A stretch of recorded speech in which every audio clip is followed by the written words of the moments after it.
local governance criteria.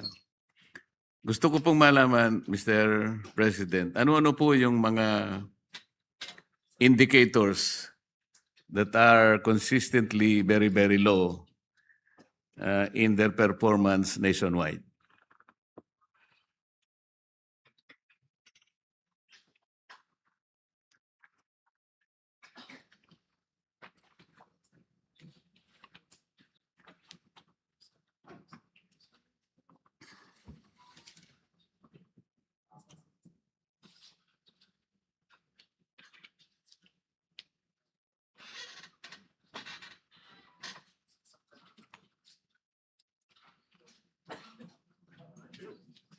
Your Honor, Mr. President, ito po kasing SGLG has become complicated, no, through the years. So the DILG decided to trim down ito pong ano nila, no, clustering into three. Ito pong una yung fiscal management. Second is disaster preparedness and resilience. And last but not the least is innovation, Mr. President, para po mas this will be the simplification of the SGLG framework by grouping from original 10 governance areas, ngayon po ay 3 na lang, Mr. President. So, na-simplify po sa 3 magmula sa 10 indicators.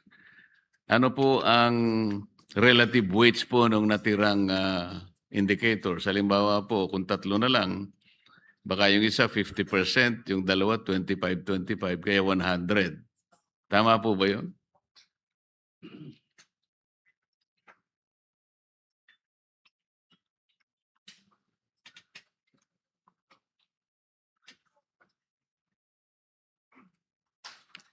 Mr. President, they're still finalizing and crafting the final criteria. Wala pa ho, at present, no, Mr. President. And also, just to note, ito pong SGLG, which at present is an annual award for all LGUs, will now be every 3 years, no? Para term-based na po ang kanila pong innovation.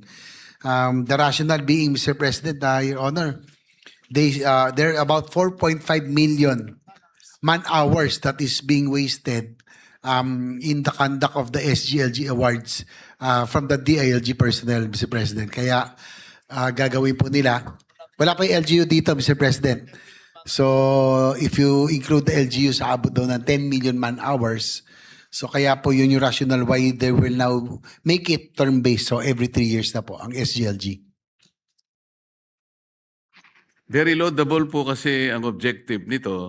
Kailangan nating masukat yung kakayahan po ng bawat LGU sa kanilang pamamahala, paggugobyerno sa kanilang mga constituents. Kaya po naging interesado ako na makita ko ano-ano itong mga indicators na ito. Realistic po ba ito? At paano po ko quantify? Bigyan ko po kayo ng halimbawa, Mr. President. Sa kagustuhan ko po noon, nung nasa ako'y mababang kapulungan ng Kongreso, ako po kasi ay na-inspire doon sa isang index na ginagawa po sa bansang Bhutan. Ano po?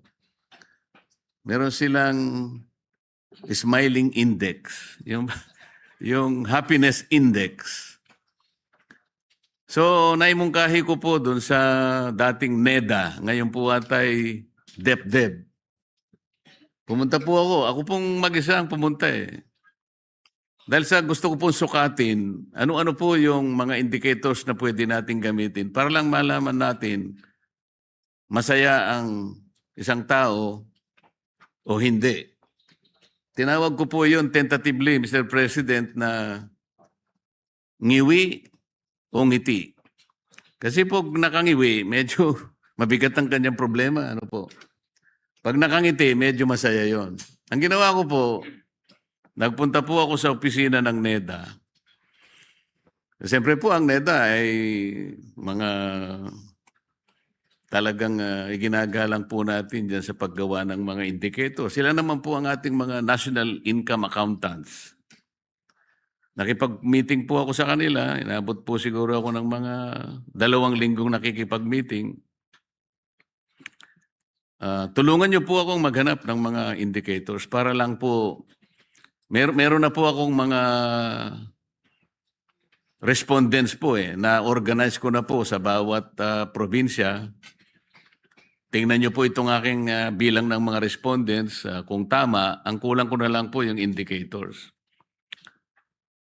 Ako po pinangakuan, Mr. President. Tuwan-tuwa po akong umuwi at alam ko sabi po nila, in 2 months time, we will be able to assist you at maaari pa po nating i-train ng konti yung mga respondents po ninyo. Weekly naman po kasi yung gusto kong mangyari.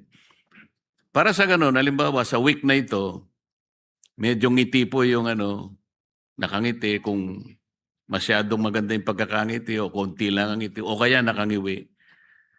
Napakalaking bagay po kasi doon para nasisiyasat natin kung nakaganap po tayo sa ating mga tungkulin o kaya nakikita nila yung ating araw-araw na pumumuhay kung bumibigat o hindi. Kaya po napaka-interesado sa akin nito dahil hindi po ako nagtagumpay. Akala ko po 2 months lang, naghihintay po ako. Inabot po ng 2 years. Inabot po ng 5 taon. Hanggang sa nakalimutan ko na po, Mr. President. Gusto ko nga po sanang itanong nung budget hearing, kaya lang nakalimutan ko rin po Maganda po ito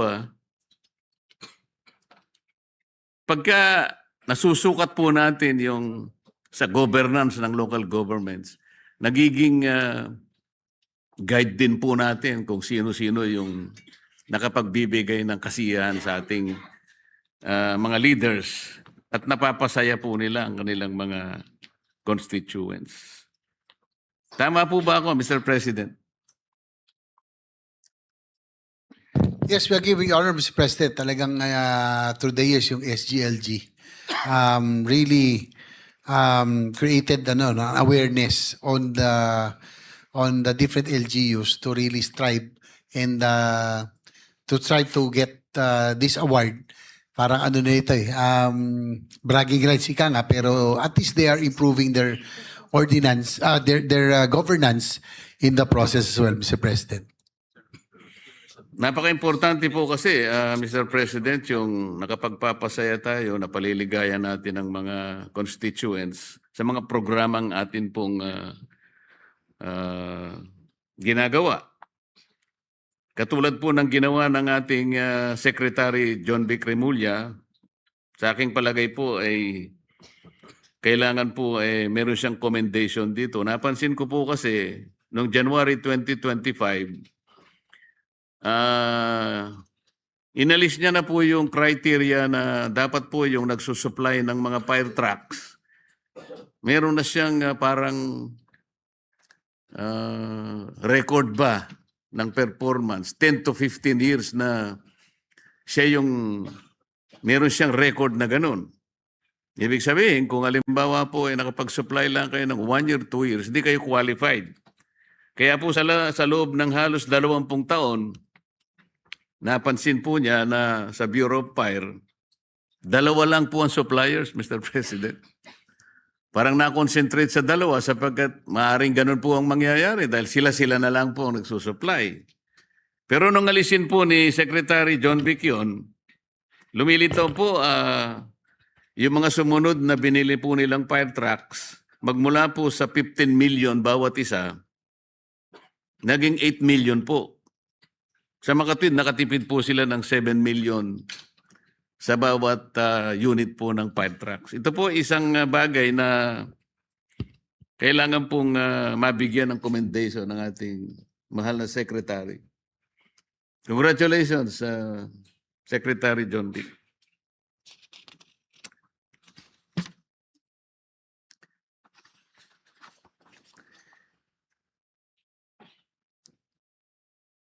Ano po ba itong ECCD, Mr. President?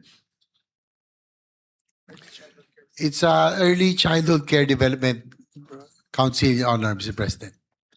Early Childhood Care Development. Care Development. Hindi po ba sa DSW dito, Mr. President? Sa inyo na po ba ito? Eh bakit po napunta kayo sa pag-aalaga ng mga bata? Eh, hindi po bang inaalagaan nyo mga pulis at saka mga bumbero? Bakit po pati bata ang inaalagaan nyo na? Baka po kayo Your Honor, Mr. President, tama po kayo. Dati po ay that was before under DSWD.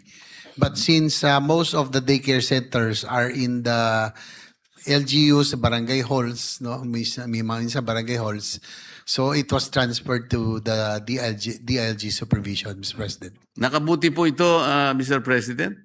Meron po tayong may bibigay ng mga datos o pangyayari na mula po sa DSWD ay kayo na po ang kumupkup dito sa responsibilidad na ito, Mr. President.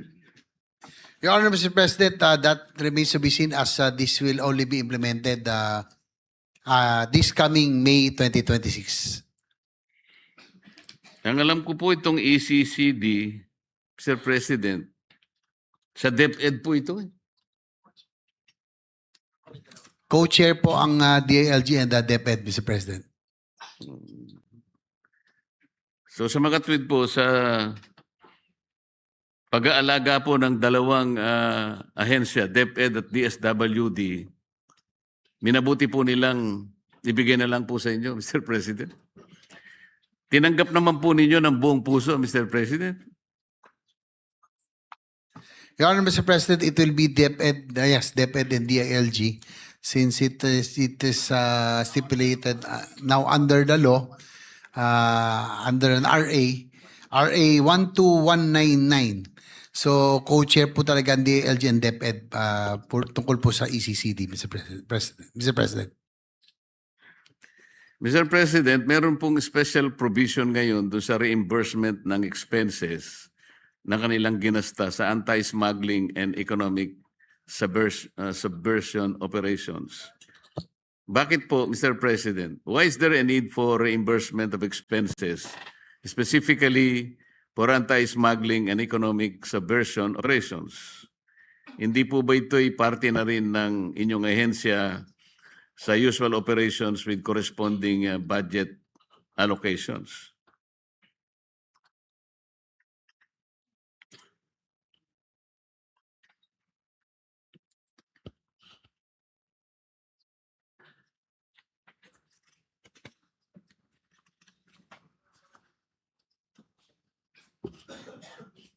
Your Honor, Mr. President, according to our DILG Secretary, they have not received any reimbursement, no? They just request. Malaki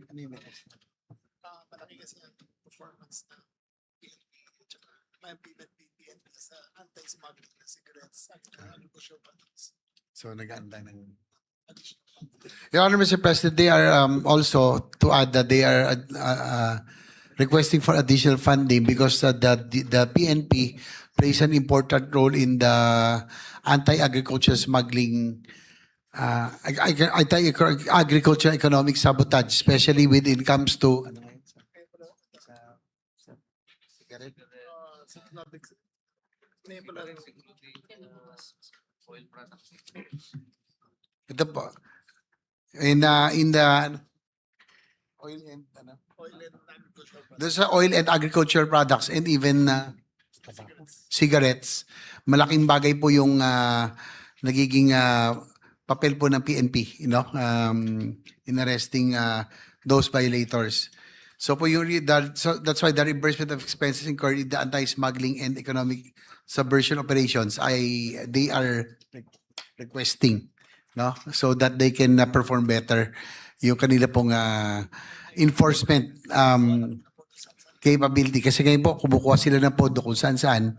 So for them to be able to perform their tasks as mandated by the anti-agricultural economic sabotage law, they are seeking for, requesting for reimbursement of expenses incurred, Mr. President.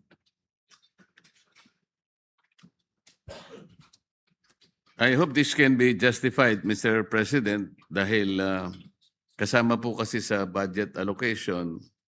Although I believe an additional compensation, probably by way of reimbursement, can be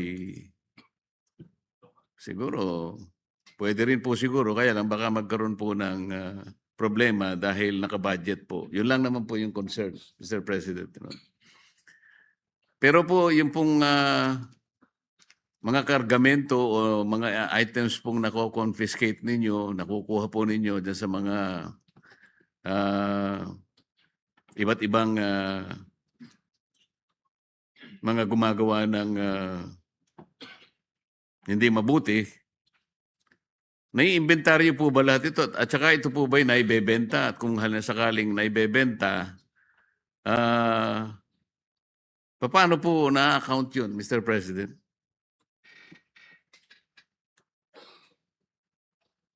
At saka legal po ba yung ibebenta po? Sapagkat confiscated items, so mga illegal po yun eh.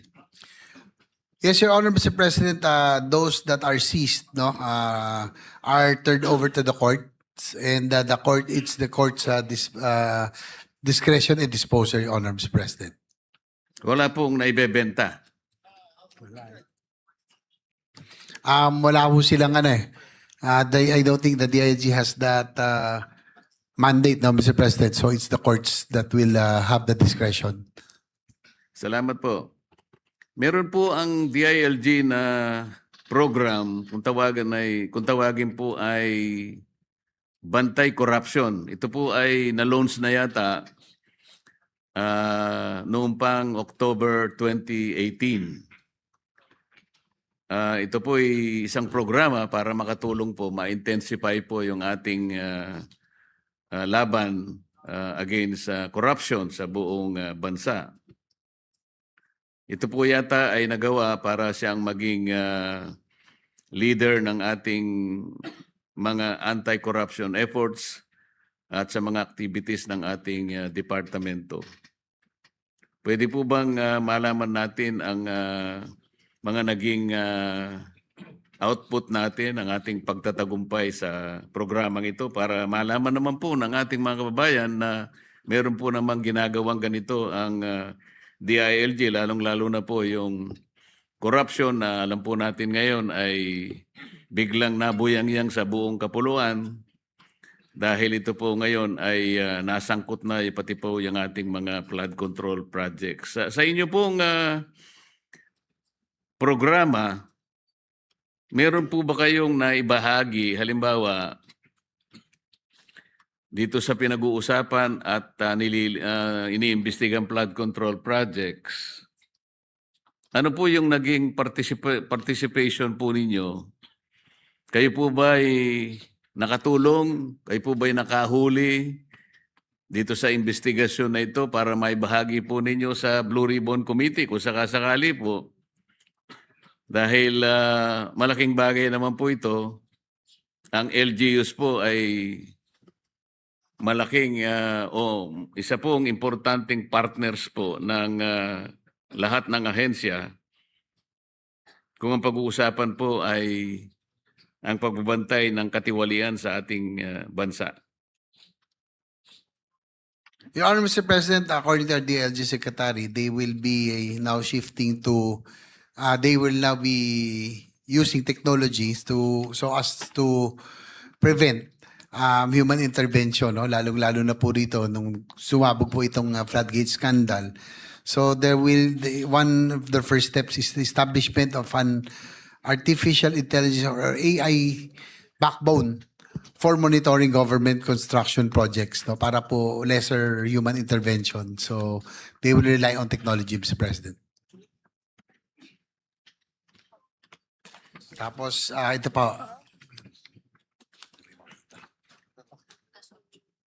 Here the accomplishment, Mr. President, as of December 2024, 792 LGUs participated in BK programs, reinforcing public accountability webinars.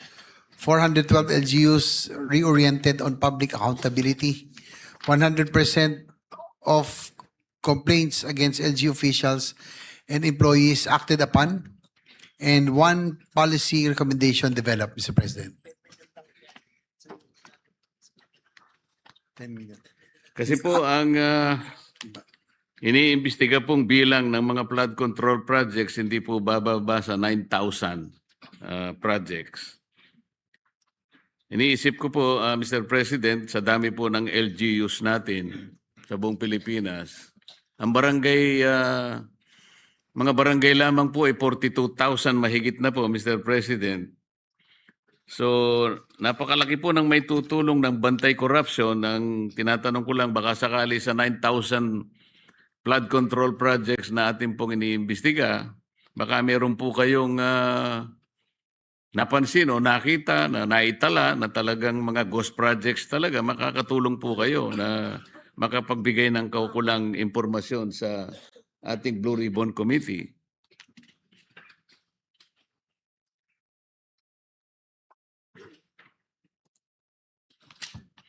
Nasaan na yung application na tinitingnan natin ganyan na binayaran? Mr. President, what happened in the past? So, because with the advent of with this floodgate scandal, ang nangyari po talaga, unfortunately, there are LGUs that are not even aware of this anomalous projects, no, according to our DLG Secretary. Ito nga po yung napag-usapan natin ditong sa Gasa na talagang isinaksak na lang.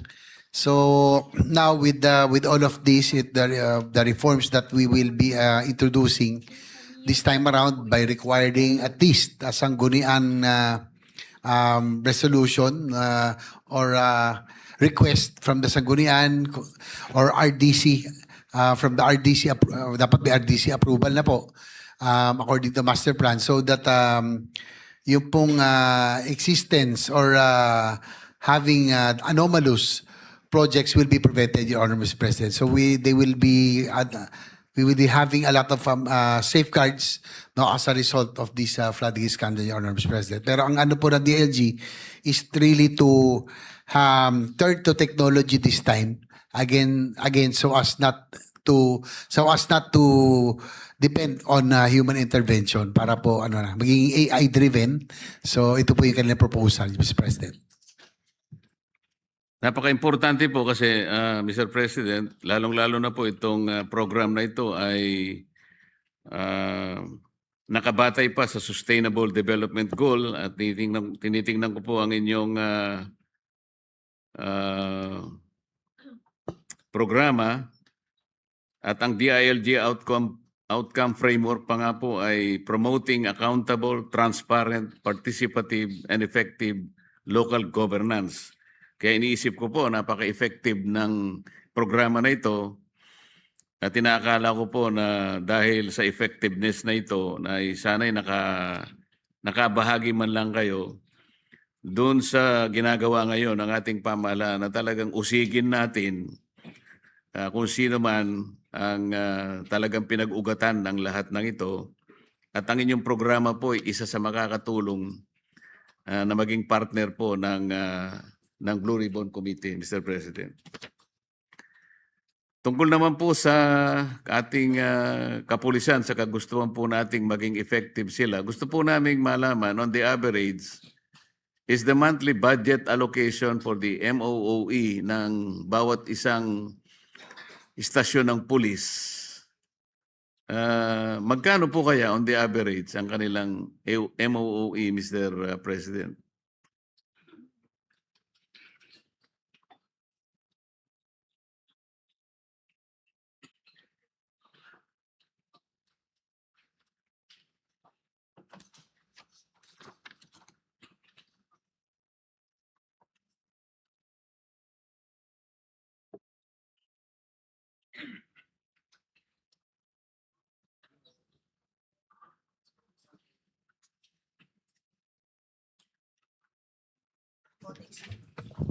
For next year, Mr. President, Your Honor, the ratio or per capita is 1:2.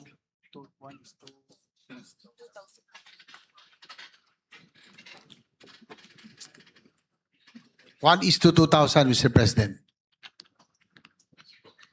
Sana po yung ratio ay sapat at makabuluhan, Mr. President, na pinag-uusapan natin kasi pagka hindi po sapat, ay alam naman po natin yung kanilang daily sustenance and operations maaaring makaapekto sa kanilang performance sa araw-araw. maaring ito po ay magdulot pa ng mababang accomplishment at maaring matukso pa ang ilan sa kanila, kung hindi man lahat, sa mga illegal na transaction. Kaya importante po na nakasasapat po yung pangsustina po sa kanila sa araw-araw. Increasing their salaries and benefits alone will not result in better performance. It must be accompanied, Mr. President, by adequate and reasonable support in their daily operational needs. Kung tama po ako ay paki-confirm nyo lang, Mr. President. Mr. President, actually, just to set it straight, yung current MOE pala is 1,660. And for 2026 NEP, it will increase to 2,000. So, nadagdagan po natin ng kaunti, no? Ng 340 MOE, Mr. President. Puntahan po natin ang mga barangay, Mr. President. Do you have an idea how much is the average honorarium of a barangay captain per month?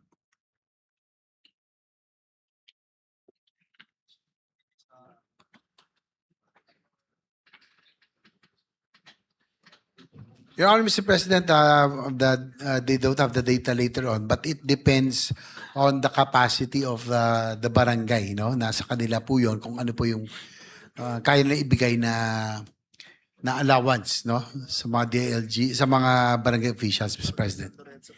Kasi po, Mr. President, yung kanilang tinatanggap na honorarium, nakadepende po yun dun sa kanilang era eh. Yung tinatawag na nata na natin yun. Tsaka ang isa po talagang yung discrepancy po talaga ng mga barangays, no? Like for example, the richest barangay in the country, which is Barangay San Lorenzo in Makati, has a budget of 500 million, whereas the poorest barangay, one of the poorest somewhere in Sulu, has about 400,000. 4 million, nasa 4 million pala, from 500 million. Tapos 4 million. So, medyo may kalakihan po yung discrepancy, Mr. President. Tama po kayo, Mr. President. Yung budget at saka yung honorarium na tinatanggap ng mga kapitan, merong direct correlation po doon sa era nila. Katulad po ng isang pangkaraniwang barangay, tinatanggap po ng barangay kapitan sa isang pangkaraniwang barangay ay 5,000 pesos.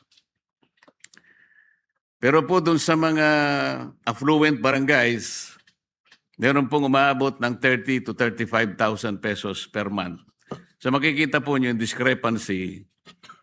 Doon po sa mga tumatanggap lang ng 5,000, ang average po nationwide is only about 7,000 pesos per month, Mr. President. Ang ibig lang sabihin po noon, dito po kasi sa Metro Manila, yung monthly na salary po ng ating mga kasambahay ay naglalaro na po sa 7,000 to 8,000 pesos a month. Sa mga tweed, ang average po na tinatanggap na honorarium ng kapitan ay yun din po yung tinatanggap ng ating mga kasambahay. Pero ang kanila pong tungkulin ay 24/7. Wala naman silang insurance, wala silang GSIS, wala naman silang SSS. Alam po ba niyo kung magkano ang honorarium ng isang tanod, Mr. President? Yung average.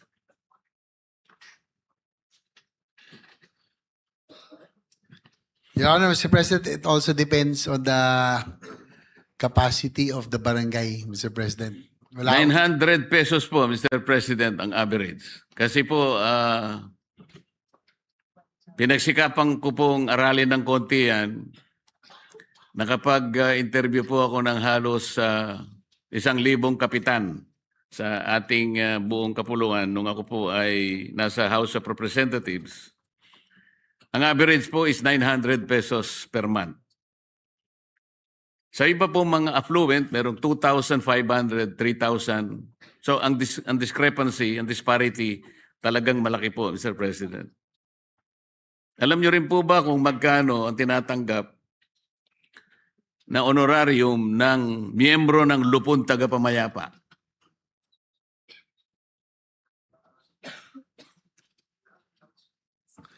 Ayun, yan din, depende. Meron daw halos na libre because yung iba pong lupon ay talagang dapat Totoo po yun. voluntarily. So, iba-iba ho daw talaga. Totoo po yun. Sa akin pong pagtatanong sa kanila, ang average po na tinatanggap nila, 300 pesos per month.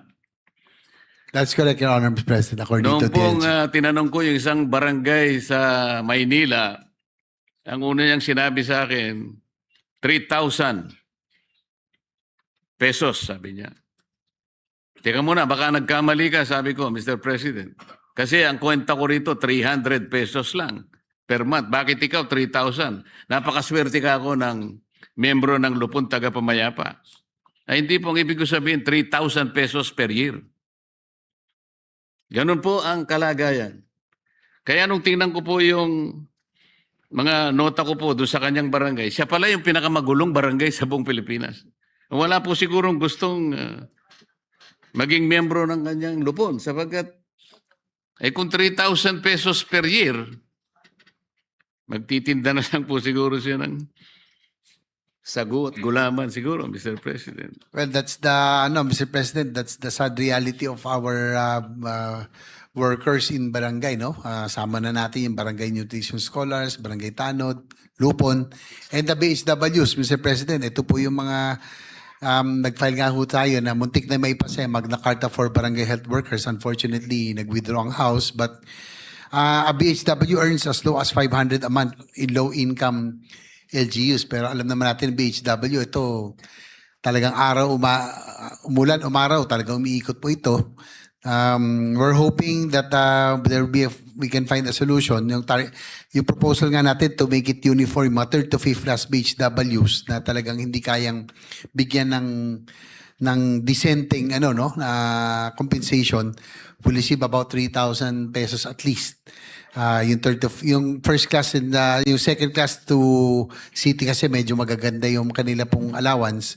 Kaya lang ang problema kasi dito yung barangay nutrition scholars, barangay tanod. So Mr. President, probably we can already look into this if we can, yung magkaroon tayo ng Magna Carta for the barangay volunteer workers, no? Kasama na natin BHWs, tanods, barangay nutrition scholars at lupon at iba pa.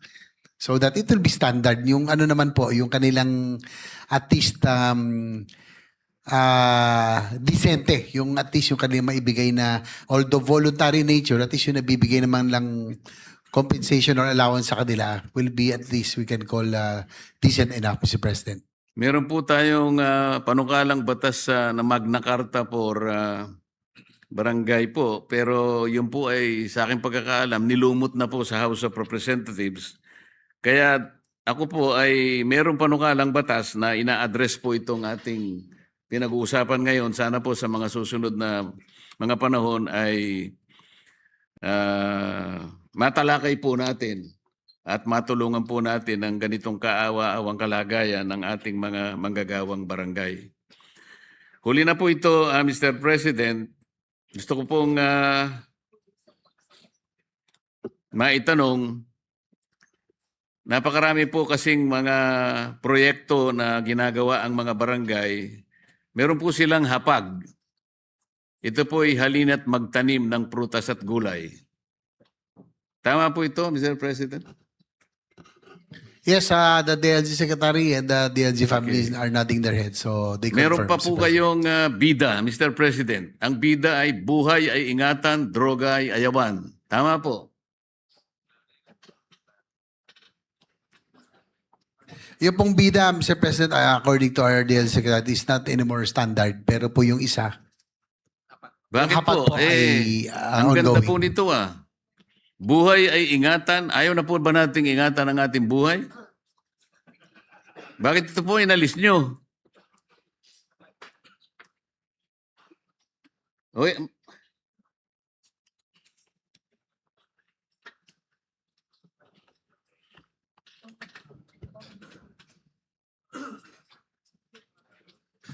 Your Honor, Mr. President, according to our secretary, they concentrated on the supply interdiction, hindi na po yung sa consumption.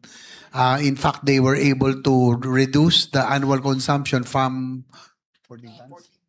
14 tons to Six tons last this year. from 14 tons, and they were able to seize about 6 tons this year. So nag-concentrate sila sa ano po, sa supply, pagpigil ng supply, Mr. President, Your Honor. Oh, pero pwede rin po kasi droga ay ayawan, kasangkot na rin po yun. Kasi kung wala nang gagawa ng droga, aayaw na po silang lahat.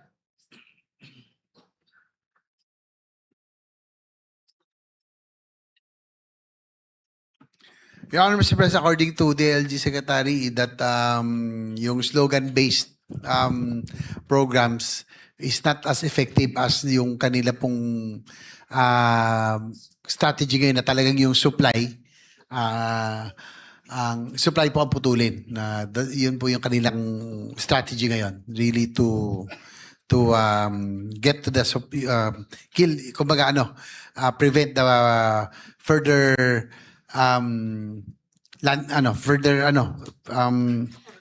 further proliferation of drugs by cutting the supplies off, Mr. President. So nung inalis po niyo yung bida, ano pong ipinalit niyo? Kontrabida.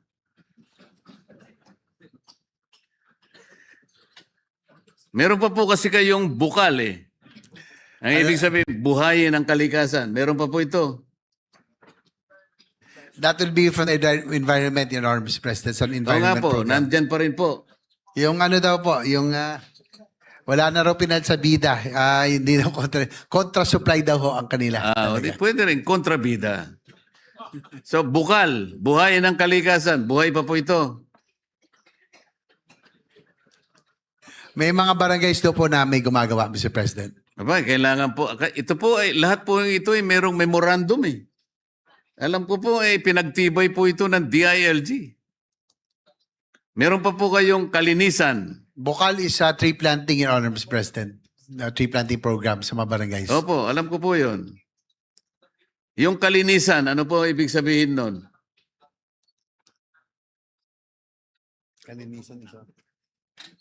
Kalinisan, Mr. President, is solid waste management, Your Honor. Opo, pero meron pong ano yun eh. May ibig sabihin kasi ito po ay mga acronym eh. Ano po yung kalinisan? Ano yung sabihin ng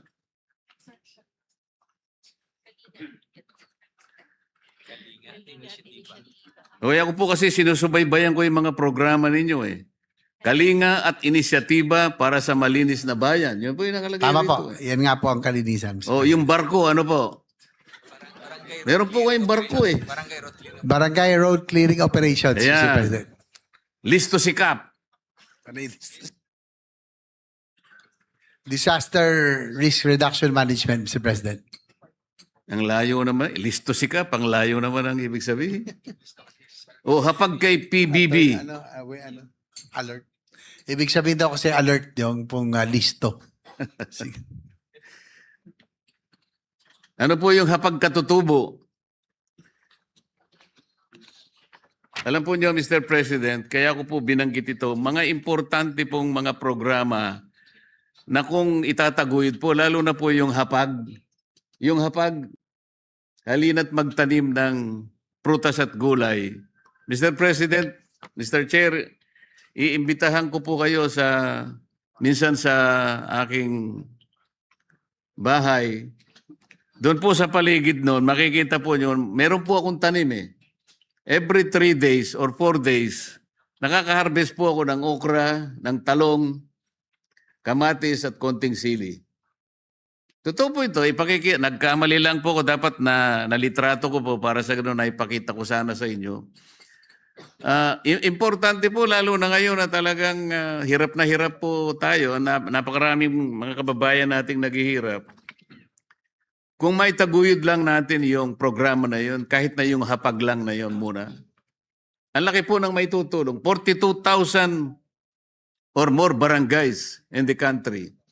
Kalahati na lamang po doon siguro yung makapagtanim, may taguyod yun. Ang laki pong maitutulong, contribution sa ating food sufficiency program, Mr. President? Yes, Your Honor, Mr. President, the DNG Secretary has committed that that this will be integrated, Your Honor, Mr. President. Talagang they will implement this very important program, Mr. President. Maraming salamat po, Mr. President, sa oras na ibinigay niyo sa akin. Maraming salamat, Mr. Chair. Maraming salamat din po, Senator Marcoleta. Yeah, session is suspended.